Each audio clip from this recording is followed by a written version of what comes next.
fenómeno del Niño sigue provocando fuertes lluvias en varios puntos del país. En el puerto principal, en Guayaquil, en más de 12 horas de aguacero, 20 sectores quedaron totalmente inundados. En la Concordia, Santo Domingo de los Áchilas, colapsó la vía entre Monterrey y Puerto Nuevo. Vamos a ver. Tal como lo advirtieron los organismos encargados de monitorear la situación meteorológica del país, por la influencia de dos ramales en la zona de convergencia intertropical por efectos del fenómeno del Niño, hubo el registro de fuertes lluvias en Guayas y en diferentes zonas de la región costa. En Guayaquil, al menos, durante la noche de este domingo y madrugada de lunes, se reportaron inundaciones en al menos 20 sectores de la urbe. De acuerdo a reportes de prensa, como consecuencia del aguacero continuo por más de 12 horas, hubo la caída de un árbol sobre el tendido eléctrico, lo que dejó sin luz a varias casas del sector de Las Orquídeas, en el norte del puerto principal. Se van a esperar lluvias hasta abril. El evento, digamos que se espera de mayor intensidad es fines de febrero. De acuerdo, obviamente, a pronósticos, esto de todas maneras tiene que ser tomado con pinzas porque es un tema de probabilístico, ¿no? En otros puntos del país se reportó el colapso en el kilómetro 23 de la vía Paralelo Cero que conecta los poblados de La Concordia, Monterrey y Puerto Nuevo, justamente en el cantón La Concordia, provincia de Santo Domingo de los Áchilas. El enorme hueco que destruyó totalmente la calzada provocó un siniestro de tránsito. Una ambulancia con 2 ocupantes cayó al río. Una mujer paramédico ha sido rescatada mientras que se realizan labores de búsqueda del conductor del vehículo de emergencia. Según el Instituto de Meteorología e Hidrología INAMI, los aguaceros con mayor intensidad se mantendrán en provincias como Guayas, Los Ríos, Manabí y El Oro. En la sierra habrá precipitaciones al occidente de la provincia de Pichincha, al igual que en Cotopaxi, Bolívar, Azuay y Loja. En la Amazonía, los aguaceros se mantendrán en Napo, Pastaza y Morona Santiago, y en Galápagos, en las islas de Santa Cruz y San Cristóbal. Javier Ceballos, Noticias 7. Y sobre este tema, el INAMI informó que en estas últimas horas se registró un récord en los niveles de lluvia en varias zonas de las provincias de Santo Domingo de los Áchilas, Guayas, Manabí y Los Ríos. Por ejemplo, atención, y lo vemos en imágenes, el cantón La Concordia, allí se contabilizaron 238.6 milímetros cúbicos de agua lluvia. En Guayaquil, 184 milímetros. En el Carmen, Manabí, 116 y en Playas, 98 milímetros cúbicos. Y usted se preguntará, bueno, ¿esto cuánto es? Nunca antes, en 60 años, había llovido de esa manera, sobre todo en La Concordia, porque 1 milímetro de precipitación, 1 milímetro de lluvia, equivale a 1 litro de agua por metro cuadrado. Así que escuchen bien. En La Concordia, insistimos, en la provincia de los Áchilas, se contabilizaron 238 litros de agua lluvia por cada metro cuadrado de esa jurisdicción. En 60 años no sucedía algo igual. Y como vemos en imágenes, muestras satelitales de que en Guayas, Santa Elena, Manabí y El Oro hay una formación nubosa de gran extensión que tiene todas las condiciones para provocar más inundaciones. Como lo dijiste, Andrea, muy temprano, el fenómeno del Niño ya está con su presencia fuerte y esto va a seguir siendo quizás cada vez con más intensidad. Y mucha atención y precaución también porque hay reportes de árboles caídos en varios sectores en la ciudad de Guayaquil. A esta hora, Avenida Barcelona, en la Avenida La Costa, en el kilómetro 14, en la Ciudadela, Guayacanes, en la Avenida del Bombero, todo esto en la parte norte de la ciudad de Guayaquil, en la Ciudadela Los Esteros, mucho lote y también en toda la vía de la costa, árboles caídos se reportan. Esto es como resultado de la gran cantidad de agua que ha caído, sobre todo en las últimas 48 horas en el puerto principal. Vamos a mirar también lo que han puesto las autoridades, sobre todo esta madrugada en el Cantón Guayaquil. Hubo reunión del COE cantonal desde la madrugada para poder atender a todos estos sectores que tú has nombrado, Meche, que están ya afectados, que están pues confirmados su afectación. Y ahí vemos también un texto que ha publicado a través de su cuenta de red social X, Marcela Guiñaga, prefecta del Guayas. Esto lo publicó hace alrededor de 8 horas, es decir, alrededor de las 11 de la noche. Nos movilizamos al Cantón Playas para atender a familias afectadas por las fuertes lluvias. El día de hoy continuarán con más entregas de kits de ayuda humanitaria y kits para dormir. Siguen con los trabajos de desasolve del río Arenas. Se suman brigadas médicas y de fumigación. es lo que ha puesto la prefecta del Guayas, Marcela Aguiñaga. Pero vamos a ver también qué es lo que dice la empresa de agua potable de Guayaquil, Segura EP, que han estado esta madrugada pues en esta reunión con el COE cantonal para atender a todos estos sectores. Uno de ellos también afectados, no sé si lo nombraste, Pozorja, también es uno de los lugares en donde se ha atendido con maquinaria. Ahí está, Aquiles Álvarez, el alcalde de Guayaquil, ha dicho y puesto en su red social que han estado trabajando toda la madrugada, y desde Segura EP dicen: las afectaciones que produjo la lluvia en Guayaquil son evaluadas por el Comité de Operaciones Emergentes del COE cantonal. Autoridades de las instituciones de la alcaldía, lideradas por Fernando Cornejo, coordinan el envío de respuesta a las zonas afectadas por esta intensa lluvia sin parar. Y el INAMI ya ha puesto incluso lo que ocurrirá para este día, sobre todo, y también en la zona del litoral. Ellos lo que han dicho es: actualizamos las últimas imágenes del satélite, observamos persistencia del sistema conectivo sobre la provincia de Guayas y otros que se han originado en Esmeraldas y Sucumbíos. Lluvias seguirán, y esto también aquí tenemos el pronóstico del tiempo, Lauta. Exactamente, como se había anticipado entonces, va a haber temperatura de 25 a 28 grados, bastante humedad, y la presencia de precipitaciones de variable intensidad en el transcurso del día. Esto es lo que se pronostica para hoy en Guayaquil, con una nubosidad que también podemos observar ahí según el cuadro, que va a haber lluvia y va a estar muy presente entonces este mal clima, Meche. Según Segura EP, también en las últimas 48 horas han caído 400 litros de agua por metro cuadrado. Eso es mucha lluvia en la ciudad de Guayaquil. Y también hay un reporte de según CENEL, una valla a la altura de la cooperativa Los Rosales, esto es al norte de Guayaquil, dejó sin energía eléctrica al sector. Esto es la ciudadela Los Amanes, en la cooperativa Prosperina y en todos los alrededores. Esto es alrededor de las 11 de la noche. Ahora sí hay que también contar una cosa.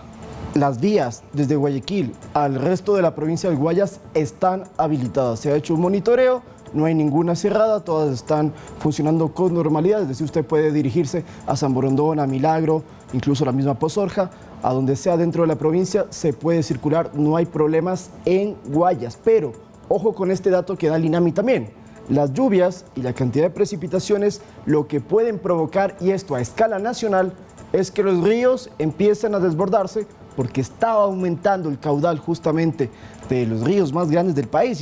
Inclusive alguno pequeño puede crecer tanto que esto podría y ya está empezando a provocar afectaciones, sobre todo en zonas rurales. Así es, eso, lo que tú dices, parroquias rurales se han visto afectadas, lo que hablábamos hace un momentito. Pozorja tiene una situación complicada, ya lo ha tuiteado hace menos de 3 minutos del alcalde de Guayaquil, Aquiles Álvarez, y nos ayuda a producción entonces con esta publicación. Estas son las imágenes que ha publicado el alcalde de Guayaquil, Aquiles Álvarez, y lo que él dice en su texto es: la situación de Pozorja es muy complicada. Trabajamos desde Segura EP con bomberos y también Interagua, además de la empresa pública municipal de agua potable y alcantarillado, para solucionar lo más pronto posible. Si bien es cierto, tú lo has comentado, hay control de vías.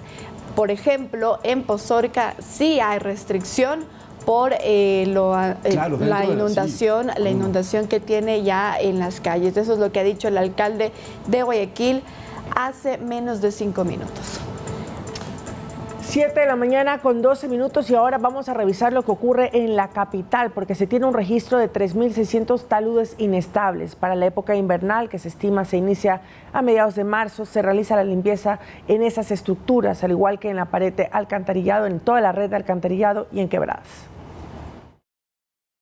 El inicio de la época invernal en la región interandina está próxima a presentarse, y en la capital el COE metropolitano se encuentra evaluando los posibles riesgos y acciones a tomar. Adicionalmente, la empresa metropolitana de obras públicas EMOP cuenta con su plan lluvias, el cual se ha implementado desde el mes de octubre para mitigar los efectos del invierno. Por ejemplo, la elevación que tenemos en el Ichimbía, la elevación del Panecillo y toda la zona de la Mariscal Sucre, que tiene presencia del Pichincha o las montañas que están en el área de influencia. Esas son las zonas más riesgosas que hay que ponerles atención, preparar a la ciudadanía, que se limpien, ¿no es cierto?, todos los sistemas de conducción de agua. Esta iniciativa contempla 4 ejes: la limpieza de sumideros, el mantenimiento de estructuras de captación en quebradas, el mejoramiento, ampliación y construcción de colectores, además la reparación y mantenimiento del sistema de alcantarillado. En la capital existen 360.000 taludes inestables en los que se realizarán trabajos de mitigación como limpieza de la maleza, construcción de muros de contención y mallas. Se va a construir muros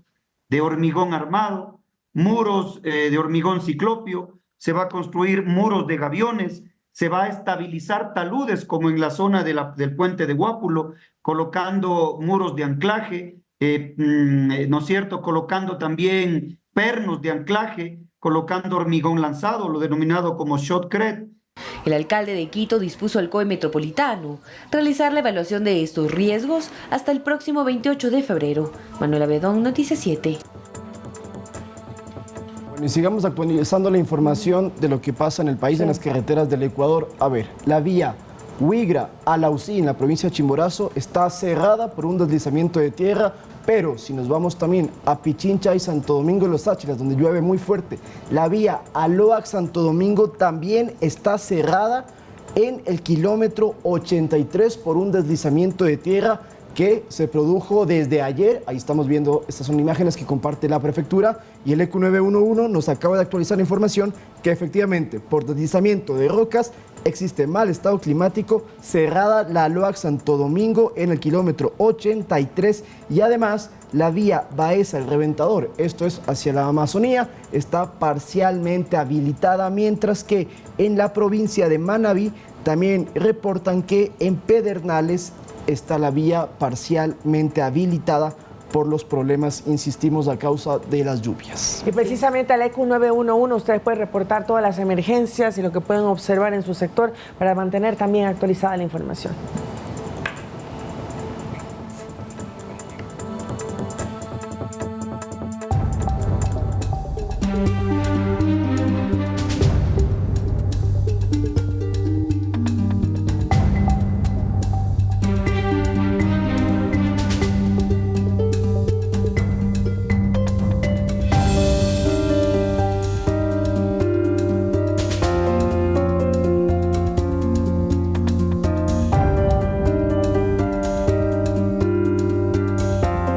Las Fuerzas Armadas intensifican los operativos antidelincuenciales en el suroeste de Guayaquil, donde buscan droga, armas de fuego y explosivos. La comunidad agradece el trabajo de los uniformados.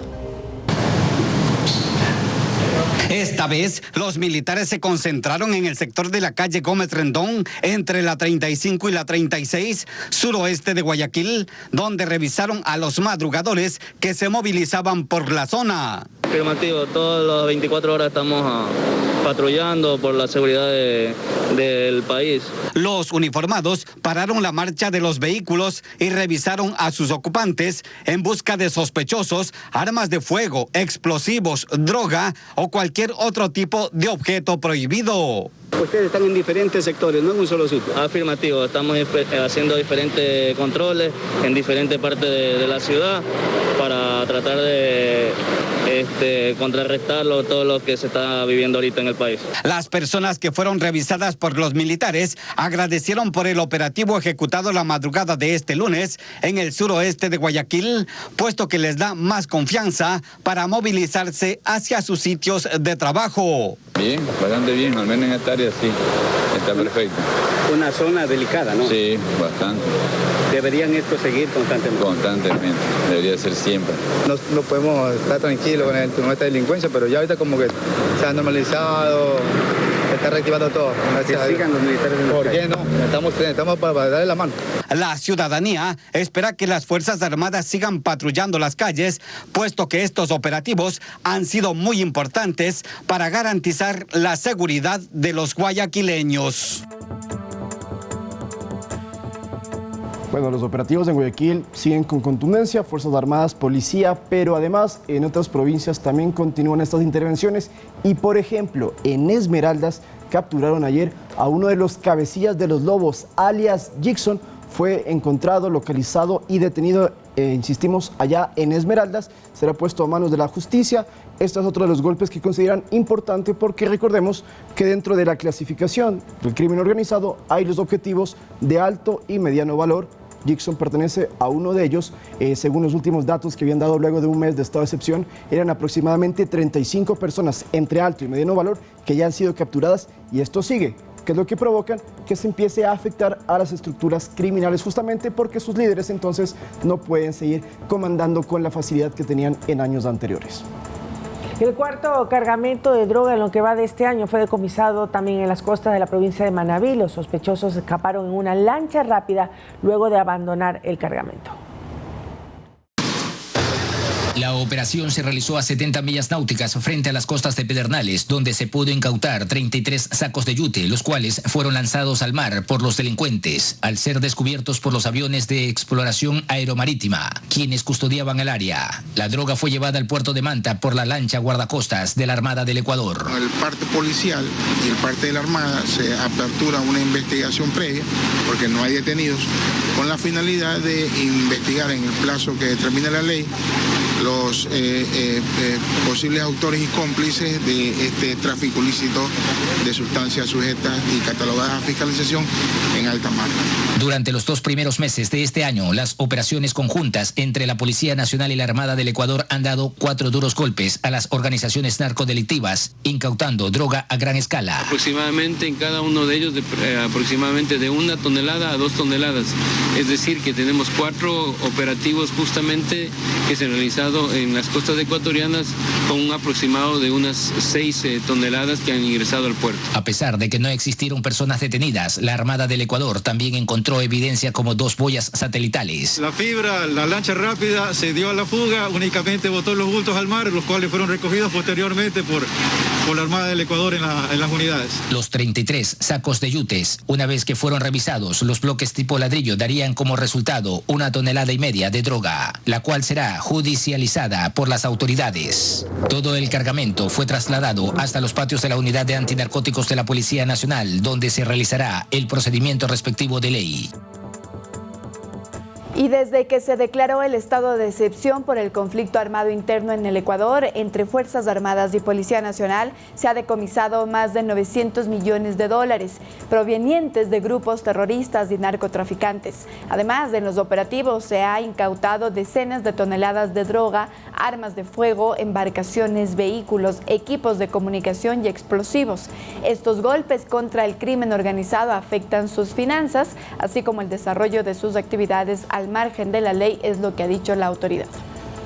Mira, un dato interesante que acaba de compartir la Presidencia de la República dentro del Plan Fénix: 54.393 droga decomisada. Estamos hablando de más de 54 toneladas. Hay 8.000 detenidos y se han ejecutado 100.000 operativos desde el 9 de enero. Estamos hablando de un trabajo bastante arduo. Hay 8 terroristas abatidos también, y se menciona que hay 156 operaciones directas contra grupos terroristas. Esto como saldo entonces del estado de excepción que se mantiene en el Ecuador, por cierto, hasta el 9 de marzo y podría extenderse 30 días más según lo que dictamina la ley.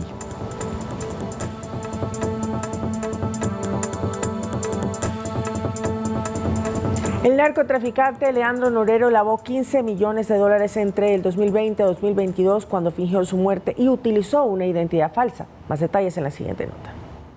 Tenemos la prueba forense. Una de las noticias más fuertes del fin de semana fue que efectivamente Leandro Norero, alias El Patrón, sí está muerto. Nosotros podemos llegar a establecer esa circunstancia. En octubre del 2022 lo asesinaron en uno de los amotinamientos de la cárcel de La Tacunga, pero las dudas sobre la veracidad de su muerte se deben a que el narcotraficante tenía un alter ego.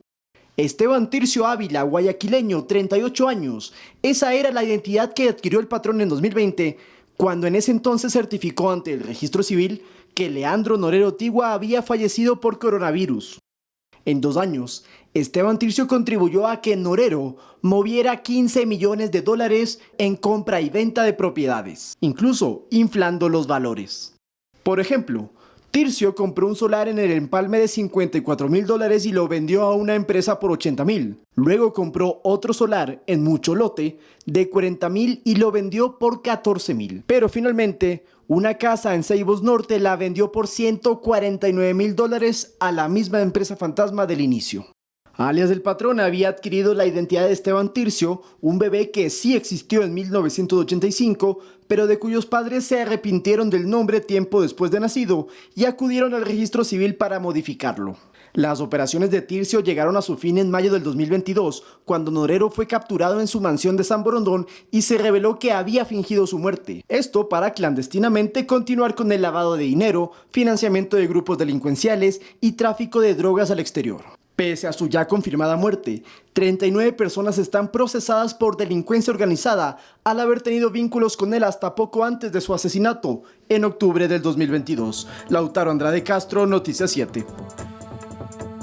Y dentro del caso Norero, también en los chats, los famosos chats de Norero, ahí se revela que él decía muy abiertamente a sus abogados, bueno, si tenemos que hacer cierto pago o cierta transacción, utilicemos a Tircio, es decir, a su alter ego, a su identidad falsa, con la que efectivamente entonces realizaba estas operaciones, se puede decir hasta incluso millonarias, para lavar dinero. Y lo que hacían era entonces compraban una casa y la vendían en otro valor, pero a nombre de Esteban Tircio, para eso, de esa forma, tratar de despistar a las autoridades, hasta que, como todos sabemos, lo encontraron y descubrieron que era todo una trama de engaños que tenía alias del patrón, quien, insistimos, ha sido abatido en 2022 dentro de estos amotinamientos en la cárcel de La Tacunga. Se especula quién sería el que está atrás. Bueno, se habla de otros grupos terroristas que habrían querido entonces asesinarlo para tomar el poder del crimen organizado.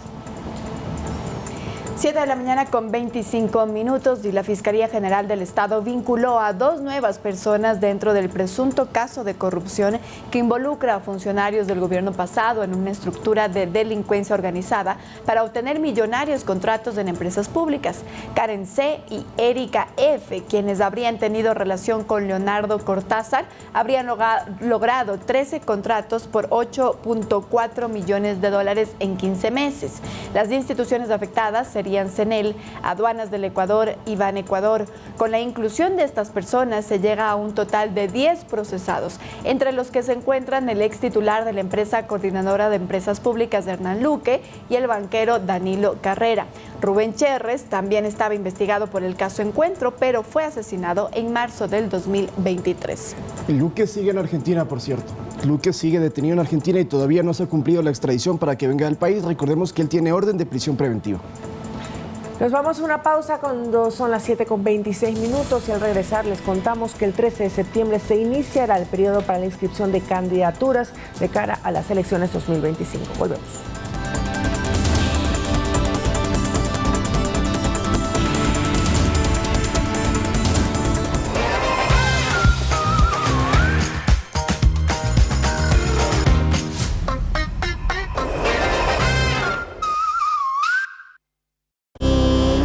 Este domingo. De cómo lo haces, de cómo lo sientes, de cómo lo transmites, de cómo a todos nos llega como tal. Le canto a personas, le canto a gente que sé que está ahí. Nos cuenta su más grande inspiración. Estar al lado del río, estar al lado del mar, de las montañas, de los Andes, de la nieve. Y cuando es tiempo las destapará. Experiencia High Noise Studio. Este domingo a las 6:30 de la tarde. Por Ecuador TV. La clave de cualquier negocio. ¿Cómo puede ser valiosa una pequeña aplicación en un teléfono? Es entender que las oportunidades no llegan. ¿Crees que es tan fácil renunciar? Empaca tus propias cosas y sal de aquí. Las creas. Si necesitas comunicarte con los demás, puedes presionar el botón y hablar directamente. Una serie que te inspirará a dar ese primer gran paso. Este es un concepto nuevo. Esta es una excelente idea. Emprendedores. La lucha por un sueño. De lunes a viernes a las 11:30 de la mañana. Por Ecuador TV.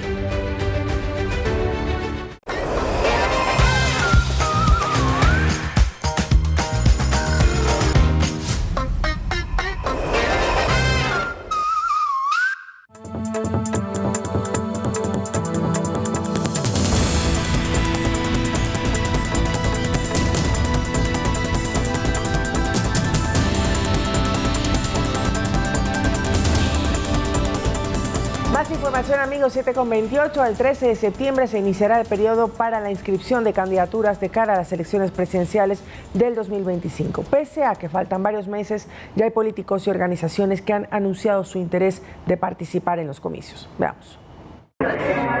Que un ciudadano anuncie públicamente su deseo de participar en las elecciones del 2025 no lo convierte en un candidato, pero sí en un prepostulante a los comicios que elegirán al nuevo jefe de Estado del Ecuador. Falta casi un año para la primera vuelta del 9 de febrero del 2025 y ya tenemos dos precandidatos que han expresado su interés de estar en la papeleta. El primero es Carlos Rabascal. Hermanas y hermanos. El periodista y ex candidato a la vicepresidencia en 2021 ya no estaría con la Revolución Ciudadana, sino con Centro Democrático de Jimmy Jairala. Así lo confirmaron ambos el 31 de enero. Necesitamos que alguien tome la iniciativa. La iniciativa la ha tomado Carlos y nosotros estamos aquí para anunciarles que Centro Democrático es el primer movimiento que se suma a este acuerdo nacional con un precandidato a la presidencia de la República que es Carlos Rabascal. La intención de Rabascal es liderar un acuerdo nacional que agrupe a más movimientos, pero tanto él como Jairala están distanciados del correísmo. El segundo precandidato es el abogado Pedro Granja, respaldado por el Partido Socialista Ecuatoriano y por la facción de Pachacutic que acompaña al presidente de la CONAIE, Leonidas Issa. Granja propone una coalición de la izquierda. Hoy tenemos la posibilidad histórica de derrotar al correísmo en Manaví, de derrotar al correísmo en Guayas y estar con nosotros como un verdadero candidato de izquierda en la segunda vuelta. Rabascal y Granja son los únicos precandidatos confirmados porque otros nombres que se especulan estarían en los comicios aún no han asegurado su participación electoral, mientras que la fiscal Diana Salazar desmintió supuestos intereses políticos. Y estar concentrada en una candidatura significa que ya debería pensar. Usted me hablaba de un periodo electoral, de un calendario electoral. No tengo tiempo para calendarios electorales. Yo tengo que terminar el trabajo que inicié en abril del 2019. Para que un precandidato se convierta en candidato, deberá inscribirse desde el 13 de septiembre al 2 de octubre del 2024 ante el Consejo Nacional Electoral y cumplir todos los requisitos que dicta la ley. Una vez superada la fase de impugnaciones y que se avale su candidatura, estarán tanto en la campaña del 5 de enero al 6 de febrero del 2025 como en la papeleta del 9 de febrero. Lautaro Andrade Castro, Noticias 7. Y en noviembre del 2024 termina el periodo de los 5 vocales del Consejo Nacional Electoral, pero esto sucederá en medio de la planificación de las elecciones presidenciales del 2025. Según la consejera de Participación, Michelle Calvache, el concurso sí podría avanzar. Sin embargo, la posesión del nuevo CNE se podría dar una vez finalizado el periodo electoral. En agosto del 2021 inició el concurso para renovar a 2 de los 5 vocales del Consejo Nacional Electoral, pero el proceso está paralizado debido a acciones judiciales. Además, estamos en periodo electoral, por ello el Consejo de Participación envió una consulta a la Procuraduría para ver si se puede seguir con el concurso. Yo creería que el procurador, con base en los anteriores dictámenes que emitió, va a seguir en la misma línea de que se continúe con el concurso. A esto se suma otro problema. En noviembre del 2024 termina el periodo de 6 años por el que fueron posesionados los vocales del CNE, pero justo en noviembre se trabaja en la planificación de las elecciones presidenciales del 2025. Según Michelle Calvache, vocal del Consejo de Participación y entidad encargada de la designación de autoridades, sí se podría seguir con el concurso, pero no con la posesión. Y podemos tener a lo largo de este año ya designados las 5 personas que serán las que reemplazarán al próximo Consejo Nacional Electoral. Sin embargo, no podrán ejercer sus funciones hasta que se termine el periodo electoral. Según el Código de la Democracia, una vez declarado el periodo electoral, el CNE es la máxima autoridad. Esta declaratoria impide que se inicien juicios políticos en su contra. De ninguna manera el hecho de estar en periodo electoral significa que la institución no pueda renovarse. Si es que el CNE se prorroga hasta el próximo año en periodo electoral, lastimosamente no depende del Consejo de Participación Ciudadana y Control Social. Entonces se está a la espera de la respuesta de la Procuraduría para ver cómo avanzan estos procesos. Antes de noviembre, mes que se cumplen los 6 años del periodo de los consejeros, deberá haberse convocado a las elecciones e inscrito las candidaturas para el 2025. Edison Saavedra, Noticias 7. Y este martes el Pleno de la Asamblea conocerá y resolverá respecto al informe del acuerdo de asociación comercial entre Ecuador y Costa Rica. El comercio binacional entre ambas naciones bordea los 110 millones de dólares anuales que podrían aprobarse con este TLC. Este convenio cerró negociaciones en diciembre del 2022 y fue firmado por los presidentes de ambas naciones en marzo del 2023.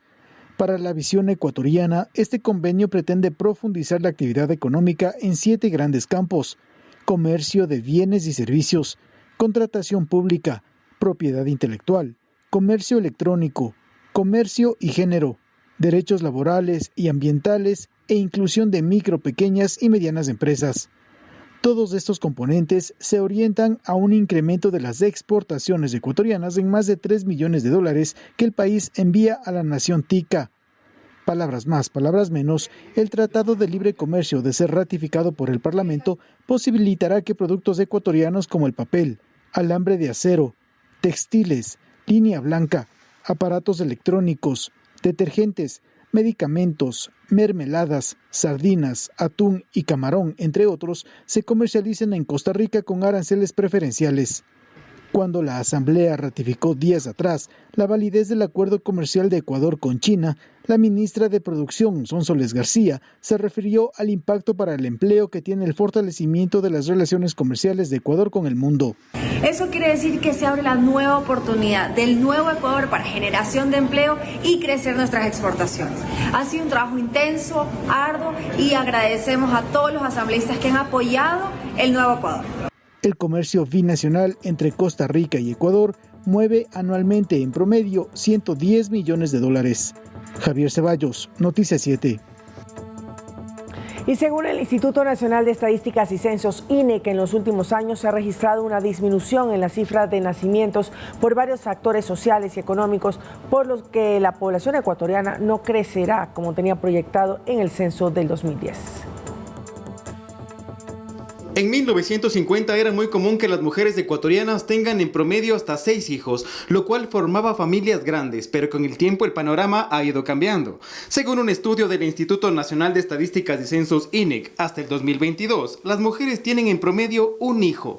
Este comportamiento tiene detrás un gran rostro, y es el rostro de la mujer, que está cambiando y va a cambiar en la próxima década de forma muy agresiva cómo se va a comportar el país. El instituto recabó información de décadas pasadas y logró establecer que en 1950 las mujeres tenían hijos a los 24 años, mientras que ahora la edad promedio es desde los 28 años en adelante.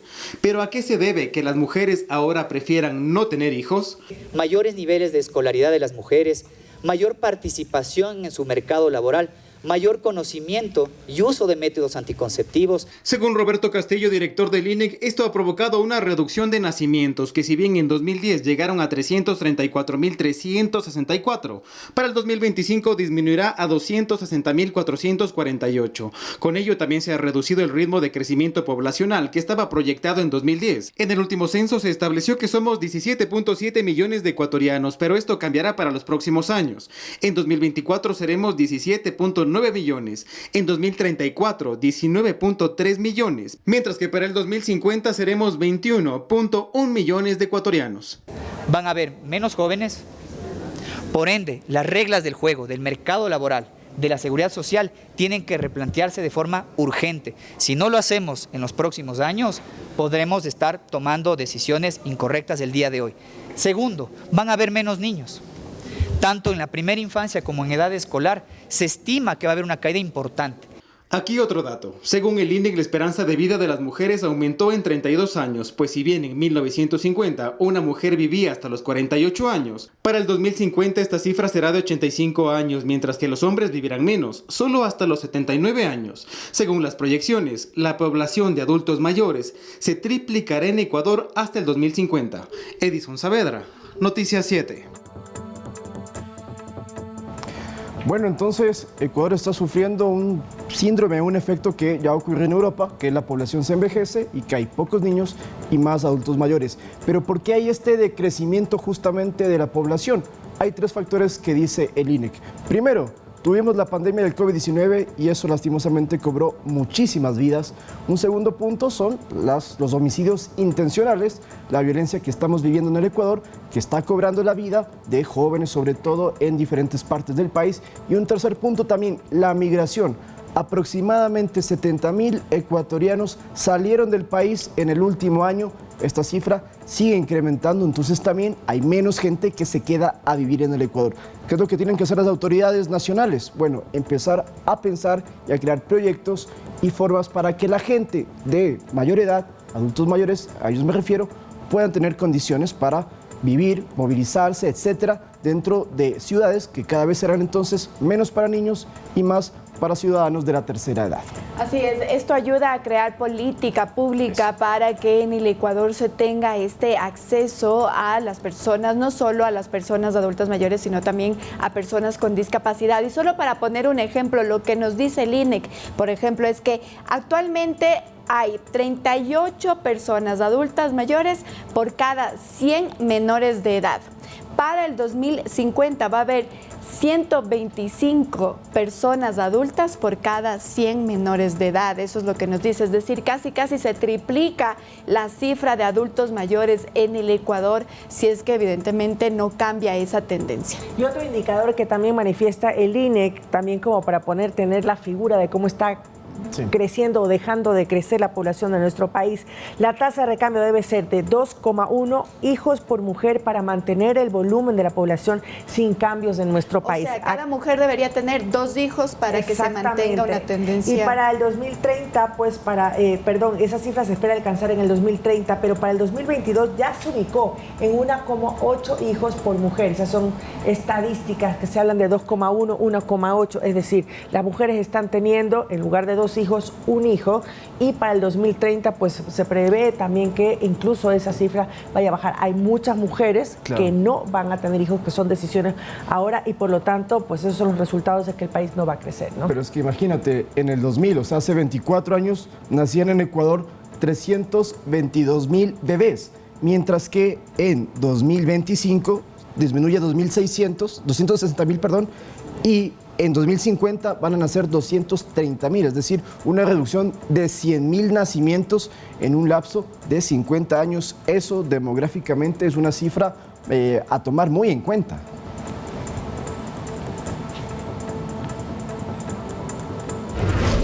La Agencia Nacional de Tránsito busca estandarizar la red de centros de revisión técnica vehicular, esto a escala nacional. Hasta la fecha, 28 centros cuentan con la autorización de la institución y 36 se encuentran en proceso. En la siguiente nota les damos más detalles. Para fortalecer la seguridad vial y reducir la siniestralidad, la Agencia Nacional de Tránsito está trabajando para la aprobación de 36 centros de revisión técnica vehicular a escala nacional. Algunos de ellos se encuentran a punto de ser autorizados y otros que contarán con el aval de funcionamiento en los próximos meses. Entre estos se encuentran los de la capital, según explicó la directora de la agencia, Vanessa Cueva. Se ha realizado un trabajo directo con todos los RTVs del proceso de aprobación para especificarles la documentación que nos está haciendo falta y que ellos nos la puedan remitir a la brevedad posible para autorizarlos. Adicionalmente, se está trabajando en la elaboración de reglamentos pendientes para regular el transporte público inter e intraprovincial, de carga pesada, carga mixta, turístico y así también como los reglamentos para las escuelas de conducción. Se desarrollarán reuniones con los gremios del transporte en donde el objetivo es entender sus demandas y poder trabajar en ellas. La directora además subrayó que el objetivo primordial es reducir el número de víctimas en las carreteras. Comparando las cifras de enero del 2023 con este 2024, los siniestros disminuyeron en un 20%, los lesionados disminuyeron en un 27,3% y los fallecidos en un 17,1%. Manuela Bedón, Noticias 7. Y la Agencia Nacional de Tránsito anunció su campaña para erradicar la corrupción en trámites y servicios institucionales. Las autoridades de la entidad indicaron que se presentaron casos en 3 provincias, una de ellas en Tungurahua, con hurto de documentos públicos. Escuchemos. Nosotros de las 3 provincias que estamos hablando de denuncias específicas. En este caso es hurto de documentos públicos por parte de supuestos funcionarios o exfuncionarios que estuvo. Podemos decir que en la provincia de Tungurahua es una de esas provincias. Los demás, por reservas de sumario, no lo podemos decir. Hemos detectado intentos de vulneración al sistema informático de la Agencia Nacional de Tránsito, irregularidades en los accesos de los usuarios a nuestro sistema informático. Hemos detectado una violación al sistema de la carga de los alumnos graduados por las escuelas de la conducción. También en relación a las escuelas de conducción, hemos visto que muchas escuelas de conducción gradúan más alumnos que su capacidad instalada lo permite. Hemos evidenciado placas adulteradas, permisos de operación irregulares y estos procesos también están siendo evaluados por los organismos competentes. Bien, antes de finalizar, amigos, les queremos contar que el Gobierno Nacional entregó la Orden Nacional al Mérito al periodista de televisión José Delgado en un acto realizado en la Gobernación del Guayas. El comunicador obtuvo la condecoración de manos del propio presidente Daniel Noboa, a quien agradeció por su aporte y por su programa En Carne Propia, que retrata la realidad de los sectores más populares de Guayaquil. Delgado cuenta con una amplia trayectoria de 3 décadas en la pantalla y actualmente labora en nuestra cadena hermana TC Televisión. Un periodista muy viralizado también hoy por hoy en las redes sociales con la cantidad de reportajes que ha hecho y que ha llamado la atención justamente. Felicitaciones. Bueno, siempre es un gran reconocimiento en vida, como debe ser, a la labor periodística, al trabajo que ha realizado, y en este caso a José Delgado.